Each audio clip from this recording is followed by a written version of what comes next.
হুদ আলাইহিস সালাম ছিলেন আল্লাহর একজন সম্মানিত নবী, যাকে আদ জাতির জন্য পাঠানো হয়েছিল। তিনি তার জাতিকে তাওহীদের পথে আহ্বান জানান এবং তাদেরকে আল্লাহর নাফরমানি থেকে ফিরে আসার জন্য সতর্ক করেন। কোরআনে হুদ আলাইহিস সালামের ঘটনা বিশদভাবে বর্ণিত হয়েছে। আদ জাতি ছিল এক শক্তিশালী জাতি, যারা বিশাল দেহের অধিকারী ছিল এবং দুনিয়ার অন্যতম সমৃদ্ধ জাতি ছিল। তারা বিশাল অট্টালিকা ও সুউচ্চ প্রাসাদ নির্মাণ করত এবং নিজেদের শক্তির উপর অহংকার করত। পবিত্র কোরআনে আল্লাহ তাদের অহংকারের কথা উল্লেখ করেছেন।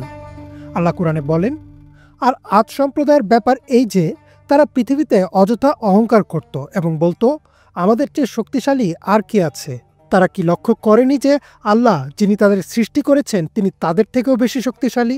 অথচ তারা আমার নিদর্শনগুলো অস্বীকার করত। তাদের এই দম্ভ ও অহংকার তাদের আল্লাহর অবাধ্য বানিয়ে দেয়। তারা মূর্তি পূজা করত এবং আল্লাহর একত্ববাদকে অস্বীকার করত। তারা ন্যায় বিচার, সততা ও মানবিক গুণাবলী ভুলে গিয়ে সীমাহীন ভোগবিলাসে ডুবেছিল। আল্লাহ হুদ আলাইহিস সালামকে তাদের কাছে পাঠান এবং তিনি তাদের এক আল্লাহর ইবাদত করার জন্য আহ্বান জানান। তিনি বলেন, হে আমার সম্প্রদায়, তোমরা আল্লাহর ইবাদত করো, তিনি ছাড়া তোমাদের কোনো উপাস্য নেই। কিন্তু আদ জাতি তার এই আহ্বান প্রত্যাখ্যান করল। তারা বলল, তুমি তো আমাদেরই একজন মানুষ, আমাদের পূর্বপুরুষরাও এই দেবতাদের পূজা করত, আমরা তোমার কথা মানতে প্রস্তুত নই। আদ জাতি হুদ আলাইহিস সালামকে মিথ্যাবাদী ও নির্বোধ বলে উপহাস করা শুরু করলো, কিন্তু তিনি ধৈর্য ও দৃঢ়তার সঙ্গে তাদেরকে আল্লাহর শাস্তির ভয় দেখিয়ে সতর্ক করতে থাকলেন। কিন্তু যখন আদ জাতির সত্য গ্রহণের সম্পূর্ণ অস্বীকৃতি জানালো, তখন হুদ আলাইহিস সালাম আল্লাহর কাছে তাদের বিষয়ে প্রার্থনা করলেন, আর আল্লাহ তাদের উপর ভয়াবহ শাস্তি পাঠালেন। একটি প্রচণ্ড ঝড়ো বাতাস, যা 7 রাত ও 8 দিন পর্যন্ত স্থায়ী ছিল। আল্লাহ কোরআনে বলেন, আমি তাদের উপর এক প্রচণ্ড ঝড়ো বাতাস প্রেরণ করেছিলাম 7 রাত ও 8 দিন।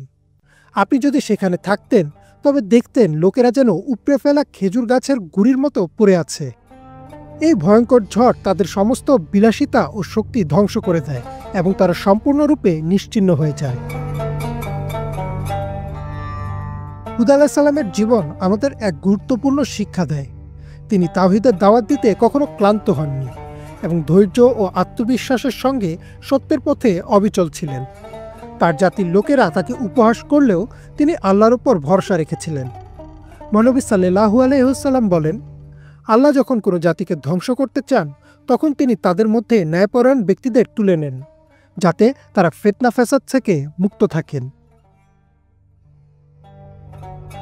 হুদ আলাইহিস সালামের ঘটনা আমাদের শেখায় যে যারা আল্লাহর পথ থেকে সরে যায়, তারা শেষ পর্যন্ত ধ্বংস হয়। অপরদিকে যারা আল্লাহর প্রতি ঈমান রাখে, তারা সবসময় রক্ষা পায়। আমাদের উচিত এই ঘটনা থেকে শিক্ষা নেওয়া, আল্লাহর প্রতি ঈমান রাখা, তার অনুগত্য করা এবং অন্যদেরও সত্যের পথে আহ্বান জানানো। ইমরান মাহমুদ, বাংলা ভিশন।